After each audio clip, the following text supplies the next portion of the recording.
देश में लोकसभा चुनाव पूरे हो चुके हैं और रिजल्ट भी आ चुके हैं, जिसमें एनडीए को 292 सीट मिली है। वहीं छत्तीसगढ़ की बात करें तो छत्तीसगढ़ की 11 लोकसभा सीटों में भाजपा ने 10 सीटों में अपने नाम दर्ज किए हैं, जिसे लेकर भाजपा के प्रदेश कार्यालय कुशाभाऊ ठाकरे परिसर में बैठक रखी गई थी। इस बैठक में मुख्यमंत्री विष्णुदेव साय, उप मुख्यमंत्री अरुण साव, प्रदेश अध्यक्ष किरण सिंह देव शामिल हुए थे और सभी नवनिर्वाचित सांसद भी शामिल हुए हैं। छत्तीसगढ़ की 11 लोकसभा सीटों में से भारतीय जनता पार्टी 10 लोकसभा सीट जीती है, जिसमें से जांगीर चांपा की सीट भी है। आइए सीधा बात करते हैं कमलेश जांगड़े जी से। मैम, कैसे देख रही हैं इस जीत को? देखिए, ये जीत हमारे देवतुल्य कार्यकर्ता जनता जनार्दन की जीत है, हमारे छत्तीसगढ़ के संगठन की जीत है। विष्णुदेव साय जी के नेतृत्व में बहुत अच्छे से चुनाव हुआ है और 10 के 10 हमारे सांसद चुन के आए हैं। आज यहाँ पर बुलाया गया है। तो आज दिल्ली भी जा रहे हैं आप? आज दिल्ली जाएंगे। केंद्रीय मंत्री में स्थान मिलने की बात सामने आ रही है। अब वो आप मोदी जी से, अमित शाह से और नड्डा जी से पूछिए। पूरे देश में चुनाव परिणाम आने के बाद और छत्तीसगढ़ में 11 में से 10 लोकसभा क्षेत्रों पर विजय प्राप्त करने की दृष्टि से वो प्रबंधन समिति की जो महत्वपूर्ण हमारे पदाधिकारी, हमारे जितने भी पूर्व विधायक, हमारे वर्तमान में जो सांसद जीत कर आए हैं, पूर्व सांसद सहित सभी हमारे पदाधिकारियों की आज प्रबंधन समिति के जो संयोजक आदरणीय शिवरतन शर्मा जी सहित सभी की बैठक आज संपन्न हुई है।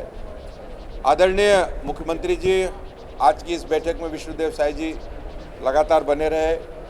हमारे क्षेत्रीय संगठन महामंत्री आदरणीय अजय जामवाल जी और उप मुख्यमंत्री आदरणीय अरुण साव जी सहित हमारे आदरणीय पवन साय जी, महामंत्री संगठन छत्तीसगढ़ प्रदेश सहित सभी वरिष्ठ नेता आज की इस बैठक में उपस्थित रहे और सभी के साथ बातचीत विषय विस्तार से और जिस तरीके से दिन रात मेहनत करते हुए हमारे प्रबंधन समिति के सभी आदरणीय जितने भी हमारे प्रभारी, सह प्रभारी और विधानसभा से लेकर नीचे और तक का प्रबंधन हमारे वरिष्ठ नेताओं ने संभाला था और उनकी मेहनत के लिए उनको बधाई, धन्यवाद।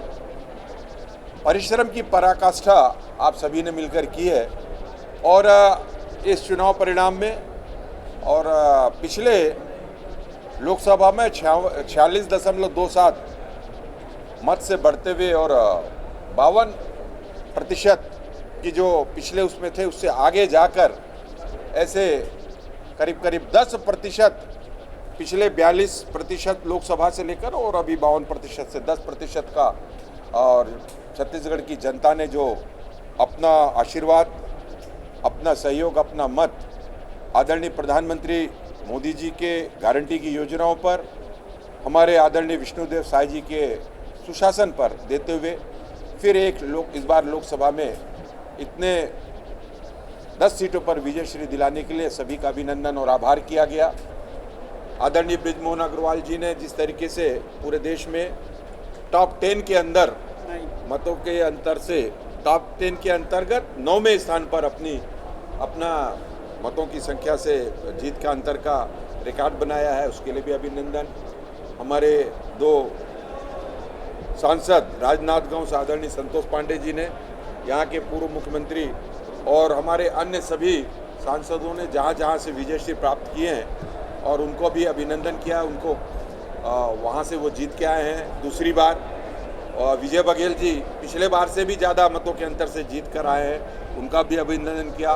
बाकी सभी नए हमारे बस्तर से लेकर सरगुजा तक के सभी नवनिर्वाचित सांसदों को उनका अभिनंदन और उनको बधाई देने का आज का ये बैठक रखी गई थी कि हम अपने जीत की भी समीक्षा करते हैं और जिन जगहों पर हमारी कमी कमजोरी हुई है निश्चित रूप से उस पर भी होगा। अभी आज ही हमारे सभी नवनिर्वाचित सांसद आदरणीय मुख्यमंत्री जी, दोनों मुख्यमंत्री जी और मुझ सहित अभी बैठकों में दिल्ली जाना हो रहा है।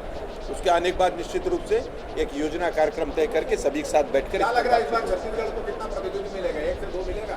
नहीं, ये अब वहाँ जाकर पहले आदरणीय प्रधानमंत्री जी का अभिनंदन, बधाई और लगातार तीसरी बार ये भी अपने आप में एक कीर्तिमान है और एनडीए के नेतृत्व में एनडीए सरकार के उसमें देश की सरकार की अगुवाई करने के लिए पुनः तीसरी बार प्रधानमंत्री बन रहे हैं, उनका अभिनंदन। हमारे सभी जितने भी और हमारे प्रभारी जी नितिन नवीन जी, सभी लोगों ने और सभी कार्यकर्ताओं का अभिनंदन, सभी को बहुत बहुत बधाई।